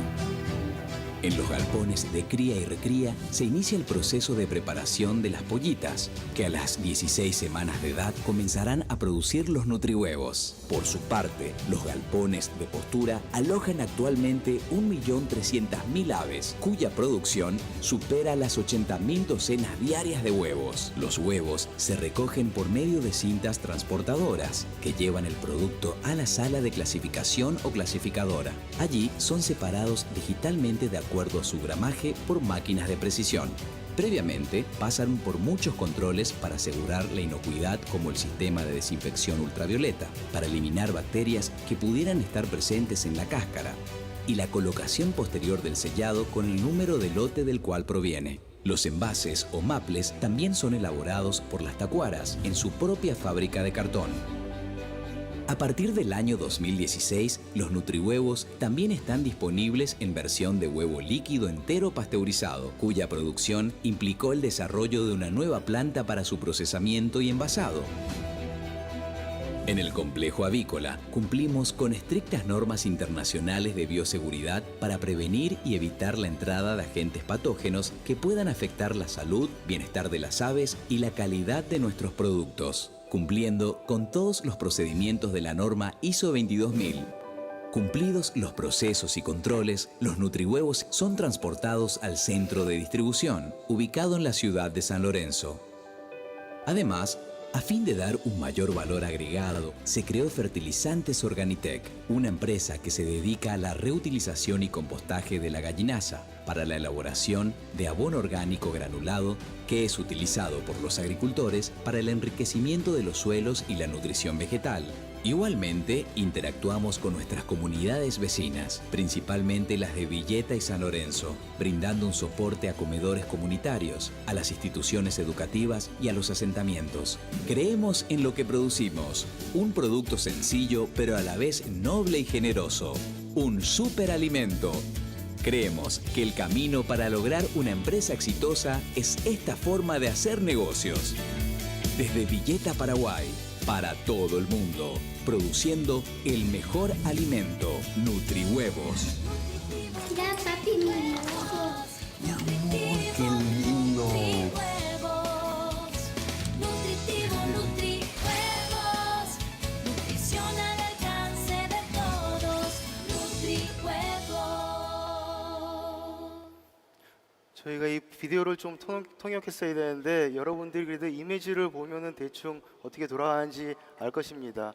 그래서 저희가 이 양계장을 또 짓기 위해서 은행의 융자도 저희가 고하고 빚을 어느 정도 다 갚은 다음에 한 10년 전에 아버지가 저희 아들들을 모아놓고 이런 얘기를 하더라고요. 나는 파라과이에 빈손으로 왔지만 이 나라는 나의 모든 것을 줬다. 이제는 파라과이 사회를 위해서 좀 기증을 하고 싶다. 그래서 아버지한테 대충 물어봤습니다. 그럼 어떻게 기증했으면 좋겠습니다. 하니까 저희한테 어떤 액수를 얘기하시더라고요. 그래서 매년마다 너희들이 설득하는 그런 프로젝트에서 나는 이 액수를 기증하겠다. 그래서 저희가 기업 사회적 책임이라는 시작을 이제 하게 됐습니다. 그때는 저희가 이 컨셉을 잘 몰라가지고 저희 첫 프로젝트는 그럼 한국도 50 몇 년 전에는 굉장히 가난한 나라였는데 그 교육에다 투자를 했기 때문에 이렇게 발전을 했으니까 우리 파라과이에도 교육 시스템은 바꿀 수는 없지만 그래도 거기 국립학교들의 인프라는 어느 정도 좀 나은 곳으로 만들어주자 해가지고 저희 양계장에서 한 1km 반 정도 있는 국립학교입니다. 우리 직원들이 많이 다니는 학교인데 요 전 상태가 요거고 저희가 그 학교에 2년 반 동안 인프라에 투자를 해가지고 이렇게 만들었습니다.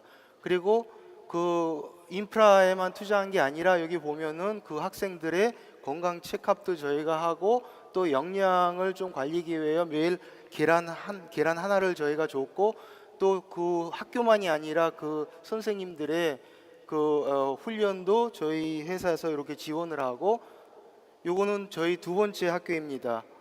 이거는 우리 사무실에서 지금 회사가 4군데 나눠져 있는데 사무실에서 1km 떨어진 국민학교인데 저희가 여기는 한 2년 동안 봉사를 하면서 이런 모습으로 이렇게 투자를 했습니다. 그래서 한국에선 너무 당연하지만 파라과이에서는 장애인 학생들이 이렇게 다닐 수 있는 학교가 그렇게 많지가 않거든요. 그래서 교육부에서도 이 학교를 모델 학교로 삼고 있습니다.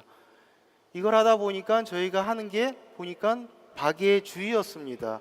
우리 회사하고는 아무 관련 없는 영어로 하면은 필란트로피라 그러죠. 이걸 하다 보니까 저희가 이제 기업의 사회적 책임이라는 그런 컨셉을 배웠는데 이게 간단하게 뭐냐면은 회사는 돈 버는 것도 굉장히 중요하지만 환경적으로 또 사회적으로 영향을 끼치는 그런 회사가 돼야 된다 해가지고 이런 컨셉입니다. 그래서 저희가 10년 전서부터 이제 기업의 사회적 책임을 굉장히 하고 있는데 지금 또 요 모델로 받고 있습니다. 공유 가치라고 해서 영어로는 share value라 그러는데 하버드 대학 마이클 포터 교수님이 저희 기업인들한테 도전하는 그런 회사 기업의 경영 방향 시스템입니다. 그래서 그분이 얘기하는 게 그 나라 아니면 지역에서 사회 문제를 해결할 수 있는 비즈니스의 기회를 봐서 창출을 해라. 그래서 저희가 보면은 그 아파트 사업하는 것도 이 공유 가치의 컨셉을 갖고 저희가 이제 시작하게 됐습니다. 그 여러분들이 이걸 많이 봤을 거예요. 2000년에 코피 아난 UN 사무총장님이 밀레니얼 개발 목표를 발표를 했는데 그게 이제 2015년에 끝나서 2015년부터는 지속 가능 개발 목표, 영어로 하면은 SDG가 됐습니다. 그런데 요거는 각 나라의 각 나라에서 디자인만 한 게 아니라 글로벌 콤팩트에 있는 한 1000명 이상 넘는 CEO들이 같이 요거를 디자인했기 때문에 지금 현재 세계, 미국, 파라과이, 한국도 그러겠지만 요 목표를 갖고 회사를 운영하는 회사들이 굉장히 많습니다. 그래서 저희도 요 모델로 2년 전에 바꿨고 요 14번 목표만 빼고 저희가 지금 요거를 다 하고 있습니다. 요거 제가 발표하는데 거의 1시간 넘게 걸리는데 저기 간단하게 몇 가지만 저희 여러분들한테 보여드리겠습니다. 그래서 SDG의 달성을 위한 활동, 여기 보면은 1번은 계속 빈곤 퇴치입니다. 2030년까지는 빈곤을 없애려는 굉장히 큰 프로젝트죠. 그래가지고 우리는 요거를 하기 위해서 사회적으로만 이렇게 투자를 하는 게 아니라 우리 회사 안에도 빈곤 상태로 사는 직원들이 있으면 안 된다 해가지고 빈곤 신호등이라는 도구를 갖고 저희가 이제 프로젝트를 만들었는데 이게 3년 전서부터 시작을 했는데 굉장히 간단합니다. 요거 신호등을 보면은 그 신호등 같이 상태가 우리 직원의 상태가 안 좋으면은 빨간색이 있고 상태가 보통이면은 노란색이 있고 상태가 좋으면 이제 초록색이 있는데 3년 저희가 17개의 프로그램을 직원들을 위해서 운영을 하면서 빨간색이 36%가 감소가 됐고 이제 초록색이 10%가 증가됐습니다. 그래서 저희가 목표는 5년 사이로 완전히 모든 거를 초록색으로 바꾸는 것입니다. 그러면 그때는 우리가 확실하게 우리 직원들 지금 현재 한 340명의 직원들이 있는데 우리 직원들은 빈곤 상태에서 살지 않는다 그런 확신을 가질 수가 있습니다. 그리고 파라과이는 지금 현재 빈곤 상황으로 사는 그 인구가 한 18% 정도 됩니다. 그래서 이 사람들을 위해서 우리가 뭘 할까 했는데 이제 요거는 여성 대상 소규모 프랜차이즈의 프로그램입니다. 이 여성분들은 빈곤 상황에서 사는 여자분들인데 저희가 비즈니스 플랜을 짰습니다. 그래가지고 보니까 저희는 빈민촌 같은 데는 계란이 판매가 안 되더라고요. 그래서 이 여자분들을 통해 가지고 우리가 그쪽을 판매를 해야 되겠다. 그래서 3년 전에 7명의 여자분들이 이제 우리 계란 판매하는 분들이 됐습니다. 그래가지고 작년 12월 달에 저희가 126명의 여자분들이 저희 계란을 판매하고 있는데 이걸 보면은 총 매출의 금년에는 한 3%까지 차지하게 됩니다. 그래가지고 요 비즈니스 플랜을 이분들이 그대로 하면은 한 달에 200불을 벌 수가 있습니다. 여러분들이 생각하기에는 200불 갖고 어떻게 사냐 하지만 그 200불 갖고는 파라과이에서는 빈곤 상황에서 벗어날 수 있는 길입니다. 그래가지고 이 프로젝트를 저희가 계속하고 있고요. 3번 목표는 보면은 건강과 웰빙인데 우리 직원들이 보니까 이제 외국 여행을 안 한 직원들도 많지만 그 파라과이 그 안에서도 여행을 많이 못한 그런 직원들이 많더라고요. 그래서 저희가 4년 전서부터 직원들을 다 이렇게 데리고 여행을 하는데 여기 보면은 작년에는 이와수 폭포를 갔고 금년에는 파라과이 내에 있는 리조트를 갔고 이렇게 저희가 이틀 프로그램을 만들어서 직원들을 위해 또 여행을 하게 됩니다. 그리고 우리는 식품을 생산하기 때문에 영양에 대해서 굉장히 걱정을 많이 하거든요. 그래서 우리 직원들의 건강 상태를 보니까 50% 이상이 비만이더라고요. 그래서 저희가 영양사 2명을 우리 회사에 불러가지고 일주일에 한 번씩 45명의 직원들과 10가구 직원들의 가구는 영양 관리 지원을 또 회사에서 받고 있습니다. 여기 보면은 또 우리 운동하기가 참 힘든데 우리 직원들도 일 끝나면 운동하는 직원들이 많지가 않더라고요. 그래서 작년에는 이게 한 2년 동안 이 프로그램을 하고 있는데 59명의 직원들이 17개의 파라과이에서 진행하는 17개의 마라톤을 참가해서 작년에는 1420km를 달성을 했습니다. 그리고 우리 직원들은 마라톤 선수가 아닌데 요 3명은 항상 메달을 땁니다. 1등, 2등, 3등. 그래서 이런 프로그램도 저희가 갖고 있고 또 보건복지와 함께 헌혈 캠페인도 하고 작년에는 92명이 참여하여 276명에게 이제 헌혈을 또 이렇게 수여를 하게 됐습니다. 파라과이는 교육 시스템이 굉장히 안 좋습니다. 그래서 이렇게 학생들이 학교를 시작하면 10명에서 4명만 고등학교를 졸업하고 6명은 그 중간에 학교를 다 두게 됩니다. 그래서 저희 회사 목표는 우리 직원들의 자녀들은 고등학교는 그래도 끝내야 된다 그래가지고 이게 한 거의 10년 된 캠페인인데 저희가 파라과이에 있는 학교가 이제 2월 달에 시작하거든요. 2월 달에 이제 학용품 키트를 우리 직원들 자녀들에게 이렇게 줍니다. 그래가지고 항상 유명한 인물을 불러가지고 큰 이벤트를 해서 그 자녀들의 삶에 교육이 얼마큼 중요한가를 또 이렇게 설명을 합니다. 시간이 많이 가고 있는데 제가 5분 좀 더 늦을 것 같습니다. 죄송합니다. 그리고 빌리에타 지역에는 그 음악 학원이 없었는데 작년에 저희가 요 음악 학원을 만들어서 60명 학생이 그 악기를 배울 수 있는 학원을 또 만들고 요즘에 빌리에타 지역에서는 또 클래식 음악을 많이 듣게 됩니다. 그리고 파라과이는 한국은 잘 모르겠지만 여성 폭력이 굉장히 강합니다. 그래가지고 저희가 이런 캠페인을 하고 있는데 이게 벌써 2년째 저희 캠페인을 시작해가지고 파라과이 여성부에서 폭력으로부터 자유로운 기업을 또 인증을 받게 됐습니다.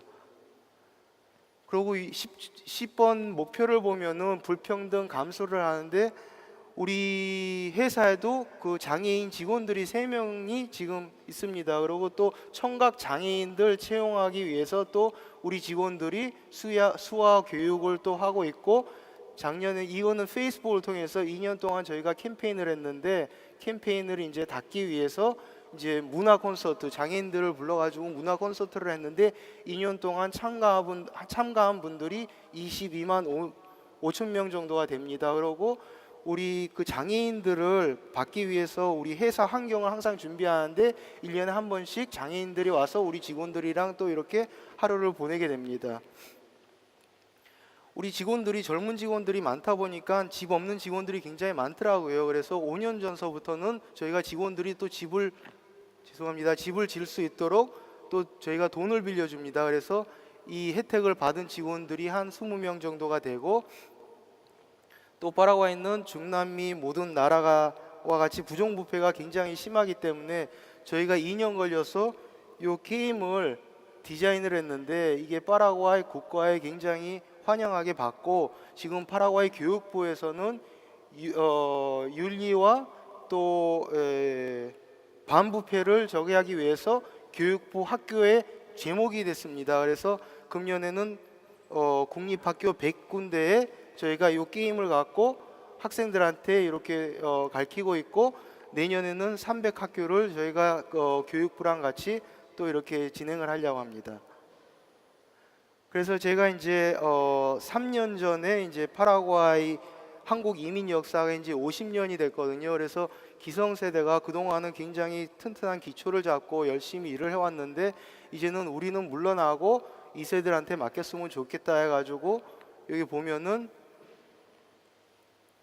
11명의 1.5세, 2세의 이렇게 젊은 이사님들을 제가 데리고 한인회를 운영하고 있습니다. 그래서 36대 이임을 해서 이제 37대 한인회까지 갔는데 여기 보면은 굉장히 다 똑똑한 친구들입니다. 저희는 한국말보다는 스페인어가 좀 더 편하고 여기 보면은 요 졸란다팍이라는데 파라과이에서 제일 영향력이 있는 앵커 워맨도 우리 저기 한인의 직원이고 요 전진욱 씨는 스포츠 기자인데 파라과이에서 제일 인정받는 그런 스포츠 기자입니다. 그래서 이렇게 엘리트 그룹을 만들어 가지고 한인회를 운영하는데 감사하게도 한국 사람들은 그 전까지 저 전까지만 해도 우리 한인회장들은 다 굉장히 큰 상처를 받고 나왔습니다. 그래서 저도 여기 들어갈 때 솔직히 하기 싫었는데 상처를 받아도 언젠가는 해야 되겠다 했는데 감사하게도 우리 기성세대 우리 어르신분들이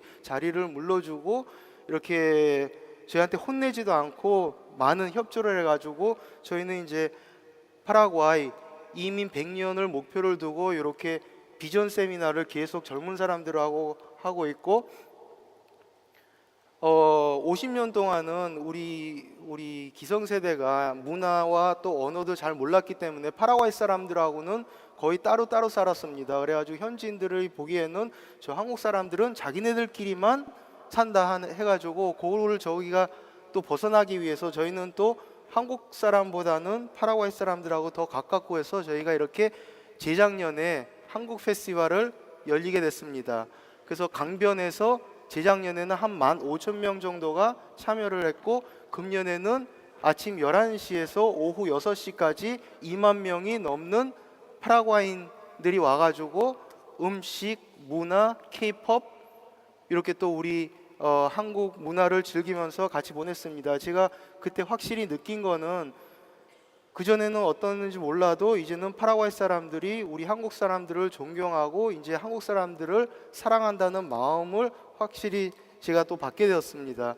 그래서 여기 보면은 6월 달에 또 재동포 이사장님이 파라과이를 방문하고 마지막 날에는 아주 시간 여유 있게 우리 젊은 사람들이랑 또 이렇게 말씀을 나누는 또 공간도 있었고 저희가 이제 파라과이에서는 다른 나라에서는 잘 모르겠지만 롤 모델이 있어야 되잖아요. 그래서 우리 파라과이는 어떤 이민자들을 보면은 롤 모델이 될 수 있을까 해가지고 제가 이렇게 메노나이트들을 설명하고 싶은데 이분들은 1800년에 독일 사람들입니다. 그 종교 문제 다 크리스천인데 종교 문제 때문에 독일에서 쫓겨나가지고 처음에는 소련, 러시아에 갔다가 그 다음에 거기서도 쫓겨나서 미국, 캐나다, 멕시코로 와가지고 1930년에 이제 파라과이를 내리게 됐는데 그때 정부가 이 사람들을 받기 위해서 파라과이 반은 사막이거든요. 저희가 살 수 없는 곳이에요.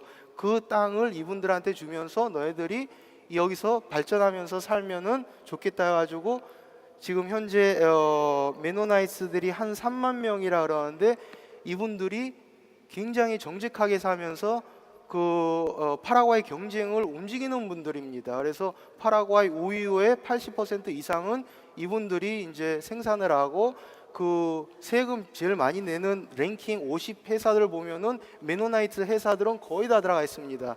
그럼 이 사람들하고 우리 한국 사람들은 뭐가 차이가 나냐 하면 저희가 이렇게 자세하게 보면은 사는 게 굉장히 정직합니다. 이분들은 법은 법이고 법은 지켜야 된다 생각하고 우리 파라과이 또 중남미 미국에 사는 한국 분들은 법을 어길 수 있으면은 항상 어깁니다. 그래서 이런 차이점을 둬가지고 이분들은 굉장히 튼튼한 기초를 잡았는데 파라과이에도 8월달에 이제 대통령이 또 선거 이제 새 대통령이 취임을 하게 됐는데 선거가 4월달이고 당선되자마자 요 두 분들을 요 분은 메노나이트 목사님이고 요 분은 메노나이트 굉장히 중요한 기업인인데 요 두 사람을 딱 붙여가지고 4개월 동안 그 정부의 모든 플랜을 짰습니다. 그래서 이분들은 계속 대통령이랑 5년 동안 같이 나갈 뿐이고 그래서 제가 항상 메노나이트를 보면은 우리 한국 분들도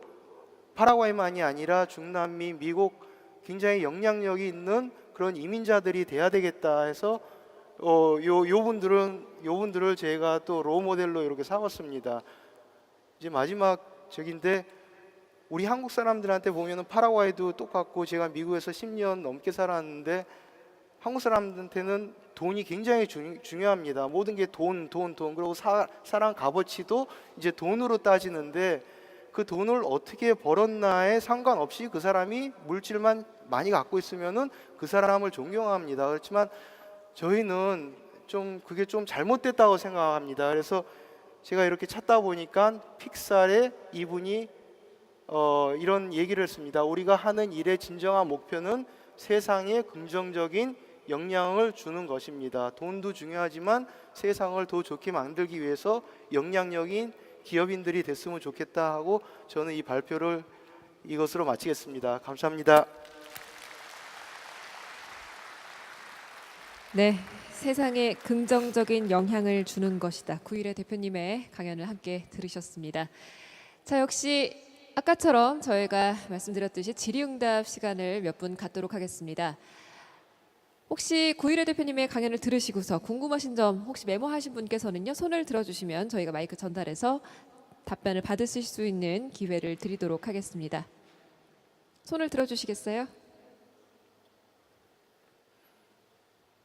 강연 내용만으로도 많은 도움이 되신 것 같아요. 그죠?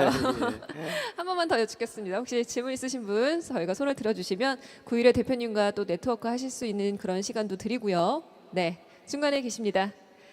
짤막하게 자기소개를 해주시고요. 그 다음에 질문을 해주시면 감사하겠습니다.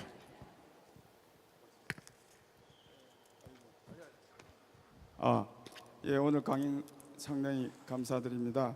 뉴욕지구 한인상공회의소 부회장을 맡고 있는 이영태입니다. 네, 반갑습니다. 뭐 누구나 이민사에서 다 같이 겪는 그런 고충 중에 하나라고 저는 생각을 하는데요. 아까 그 프레젠테이션 내용 중에 그 집 없는 그 고용 종업원들을 위해서 그 종업원한테 그 돈을 빌려준다고 그 말씀하셨는데, 그럼 자체적으로 지금 은행을 설립을 해서 운영을 하고 있는지, 하게 되면 그쪽에서는 어느 정도의 은행 이율과 지금 우리 부회장님께서 하시는 그런 은행 이자가 있을 거 아니에요. 거기에 대한 차이가 어떻게 되며 그 지표를 조금 설명해 주시면 감사하겠습니다. 예. 저희가 은행을 통해서 그 돈을 빌려주는 게 아니라 직원들이 1년 넘으면은 이 혜택을 받을 수가 있습니다. 그래서 저희가 진짜 집이 필요한가 없는가 상태를 봐서 진짜 집이 필요한 직원이면은 저희가 큰 돈은 아니고 파라과이에서는 10,000불 정도면은 큰 집은 아니지만 어느 정도 방 한 칸에다가 이렇게 집을 질 수가 있습니다. 그래서 많은 여기 사진에 보는 직원들은 돈을 한 번, 2번 아니면 3번 정도 받아가지고 이렇게 집을 완성하게 만들었는데 저희가 이 펀드를 회사 안에서 펀드를 만들어가지고 이자를 1년에 3%를 이렇게 붙였습니다. 그래가지고 그 돈은 다시 우리 회사로 들어오는 게 아니라 이 직원들 집을 짓기 위해서 이렇게 만든 다른 펀드입니다. 그래서 현재 20명이 이제 혜택을 받았고 집을 짓고 싶은데 아직도 토지가 없다 하면은 그 토지를 사기 위해서 먼저 돈을 빌려주고 그 빚을 갚으면은 또 집을 지을 수 있게 두 번째로 이제 이렇게 빌려주면은 또 집을 짓습니다. 그래서 많은 직원들이 새 집을 전체 짓는 게 아니라 집은 있지만 부엌이 좀 안 좋다, 아니면 화장실을 좀 리모델링 했으면 좋겠다 그러면은 그 좀 더 작은 돈을 갖고 또 이렇게 집을 수리를 합니다. 네, 답변이 되셨을까요? 네, 고맙습니다. 자, 한 분만 더 받아볼까요? 마지막으로 한 분께 질문의 기회를 드리도록 하겠습니다. 네, 오른쪽으로. 네, 이쪽에 계시네요. 저희가 조명 때문에 지금 잘 안 보여서요. 네, 잠시 일어나 주셔서요. 네, 자기소개 잠깐 해주시고 질문해 주시기 바랍니다. 예, 월드옥타의 이재용이라고 합니다. 특별히 파라과이라는 그 나라에 대해서 잘 모르기 때문에 여러 가지 심도 깊은 질의는 할 수 없겠습니다만은 아까 물 사업 쪽 얘기를 하시다가 코카콜라와 그 나라 대통령이 워낙 또 부자라서 또 그 사업에 진출했다라는 부분에서요. 그 여러 가지 기업적 가치 중에 하나가 반부패인데 어떻게 그쪽 부패 상황이라던가 기업의 반부패를 실현하기 위한 또 노력 이런 부분도 분명히 하나 정도 거론하셨을 수 있었을 텐데 전혀 거론되지 않은 점 한번 질의해 봅니다. 제가 한국말이 좀 어려워가지고 질문이 좀 더 쉬운 말로 해주셨으면은 예 죄송합니다. 예, 죄송합니다. 그 파라과이라는 나라가 잘 모르는데 저희들이 인식에는 후진국이라고 알려져 있습니다. 예 맞습니다. 청렴하지 않다는 얘기가 포함이 됩니다. 예. 기업은 청렴하게 그 운영을 해야 될 윤리적 그 책무도 있는데 그쪽 회사라든지 나라라든지 어느 정도 청렴하게 회사를 운영할 수 있는지 그 부분이 한번 질의 대상입니다. 예. 부정부패가 많은 나라라도 저희 같은 경우에는 그 정부에서 전혀 이제 방해를 안 합니다. 그래서 파라과이도 다른 나라 같이 똑같이 법을 지키고 세금 낼 거는 내고 노동법을 100% 지키면은 나라에서는 전혀 이렇게 방해하는 경우는 없고, 그래서 지금 많은 한국 기업인들이 파라과이 들어오려고 지금 들어와서 지금 타당성 조사를 하고 있는데 부정부패가 있다고 해도 법적으로만 나가고 법을 지키면은 아무 문제 없고 이렇게 쉽게 기업을 차릴 수 있는 나라입니다. 제가 답변을 했는지 모르겠네요. 네, 질문자분 괜찮으십니까? 예. 그 청렴하게 기업을 운영할 수 있다고 이해하면 됩니다. 네, 알겠습니다. 네네네, 감사합니다. 예, 고맙습니다. 정말 이것만큼은 질문해야겠다. 혹시 하는 분 마지막으로 한 분만. 네, 여기 앞쪽에 한 분만 더 부탁드리겠습니다. 저는 하경서 엘사우다에서 온 CEO 리딩 멤버입니다. 저 제일 궁금한 게 아버님이 구 회장님한테 LA에서 일을 하시고 살 때 내려오라 그랬잖아요. 예.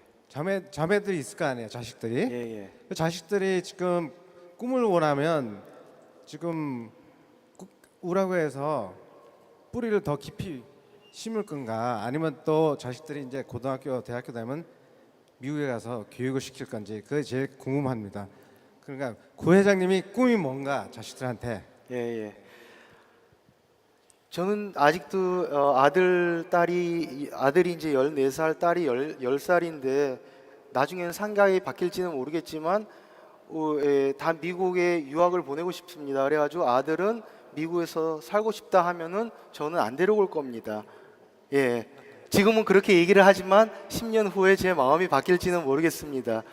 예, 그래서 저희가 지금 이제 회사가 1세에서 아버지가 시작해서 2세로 내려오고 아직은 이제 삼형제끼리 아무 문제 없이 잘 회사를 운영하고 있는데 3세 가면은 벌써 그 3세는 굉장히 저도 아들이 2이고 셋째도 셋이고 막내도 셋인데 그때 이제 사촌들끼리 잘 운영을 할까 그래가지고 저희가 작년에 한 8개월을 거쳐서 영어로 하면은 패밀리 프로토콜 3세가 그냥 들어올 수는 없고 어떤 과정을 거쳐서 회사를 들어올 수 있나 그거를 8개월 거쳐서 저희가 잘 디자인을 했습니다. 그래서 문제가 생기기 전에 저희는 미리 그거를 디자인해서 제가 보기에는 3세 가도 문제는 없을 것 같습니다. 네, 감사합니다. 네, 감사합니다. 네, 구일의 대표님의 솔직한 마음까지 네, 답변으로 들을 수 있었습니다. 자, 두 번째 강연을 해주신 우리 구일의 대표님께 여러분 다시 한번 큰 박수 부탁드리겠습니다. 네, 잠시만 대기해 주시고요. 역시 구일의 대표님께도 저희가 감사패를 증정하도록 하겠습니다. 네, 박기출 대회장님 무대 위로 모시겠습니다. 네, 무대 위로 올라와 주십시오. 네, 구일의 대표님께 한상대회 측에서 감사한다는 의미로 패를 전달하도록 하겠습니다. 예. 감사합니다. 예. 그래요. 감사합니다. 네, 박기출 예. 대회장님 감사패를 전달해 주십시오. 예. 여러분 큰 박수로 네네네. 예. 따뜻한 박수 보내주시기 바랍니다. 네, 역시 기념사진 촬영을 하도록 하겠습니다. 네, 고맙습니다. 앞으로도 감사합니다. 파라과이 현지에서 또 사업 잘 하시기를 무한한 응원을 드리도록 하겠습니다. 모두 조심히 들어가십시오. 네, 지금까지 2시간 동안 두 연사분의 강연과 함께 또 여러분들의 질의응답과 함께 2시간을 함께 꾸며봤습니다. 어떻게 도움이 되셨는지요? 도움이 되셨죠, 여러분? 네. 예, 고맙습니다. 자, 그럼 이것으로 제17차 세계 한상대회 한상 리더십 컨퍼런스의 모든 순서를 마치도록 하겠습니다. 지금까지 함께해 주신 참석자 여러분들께 진심으로 감사의 말씀 드리고요. 지금부터는요, 이제 오찬 행사를 진행하도록 하겠습니다. 저희가 컨퍼런스 유료 참가자에 한해서 도시락을 전달해 드리도록 하겠습니다. 무대 좌측과 우측 그리고 뒤편에 무대 뒤편에 마련되어 있거든요. 무대 뒤편에서 도시락을 수령을 하셔서 지금 이 자리에서 드시면 되겠습니다. 오찬 행사와 같은 경우에는 무료 참가자가 아닌 유료 참가자에 한해서 저희가 도시락을 수령을 허락을 해드리고 있습니다. 그래서 무대 뒤편에 도시락이 마련되어 있으니까요. 도시락 하나씩 수령하셔서 지금 앉으신 그 자리에서 드시면 되겠습니다. 그리고 오찬 후 일정은 1시부터 한상 비즈니스 세미나가 진행이 될 예정입니다. 이번 세미나에서는 신북방 정책 그리고 신남방 정책, 비즈니스 세법, 아프리카 중동 투자 세션으로 해서 회의장 113번부터 118번까지 개별 룸에서 진행이 되도록 하겠습니다. 자, 이번 세계 한상대회에서만 접해볼 수 있는 유익한 세미나에 여러분들의 많은 관심과 참여 부탁드리겠습니다. 자, 그럼 식사 맛있게 하시고요. 모두 조심히 돌아가시기 바랍니다. 고맙습니다.